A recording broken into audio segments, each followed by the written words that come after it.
La collection Reverso Tribute s'enrichit cette année d'une toute nouvelle complication sous la forme d'un tourbillon duoface. Donc pour cette pièce, on a complètement réinventé le principe du tourbillon pour l'exprimer sur les deux faces de la Reverso. Donc on peut admirer ce tourbillon aussi bien au recto qu'au verso. Ce tourbillon duoface est une véritable prouesse technique. Il s'agit d'un tourbillon volant au sens littéral du terme, complètement volant. C'est-à-dire que non seulement le pont supérieur a été enlevé, mais également le pont inférieur. Donc le tourbillon flotte au cœur du boîtier réversible et c'est un roulement à billes qui va maintenir de façon latérale le tourbillon en place. Cette nouvelle conception permet d'admirer également le balancier volant, qui est une nouveauté brevetée de Jaeger-LeCoultre.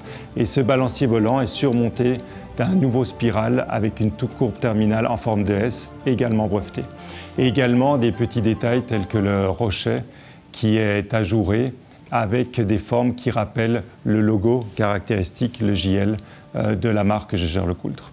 Donc, plusieurs modèles historiques ont inspiré la nouvelle Reverso. Tout d'abord, la Reverso duoface qui a été créée en 1994 et qui était la première montre avec indication de l'heure sur deux faces et qui permettait également d'afficher un deuxième fuseau horaire au dos de la montre.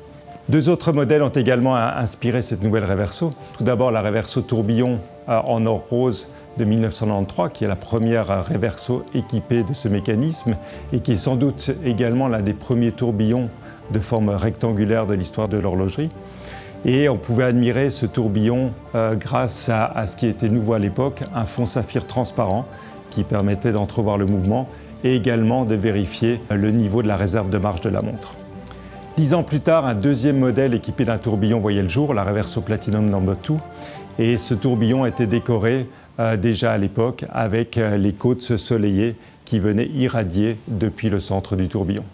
Au-delà de la technique de ce tourbillon et de la beauté de son mécanisme, cette nouvelle Reverso est avant tout le reflet du style Art déco.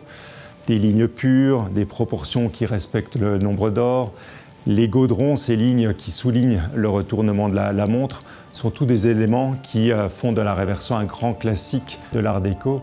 La Reverso est avant tout un formidable terrain de jeu pour les horlogers et les designers de la manufacture, et cette nouveauté en est une parfaite illustration.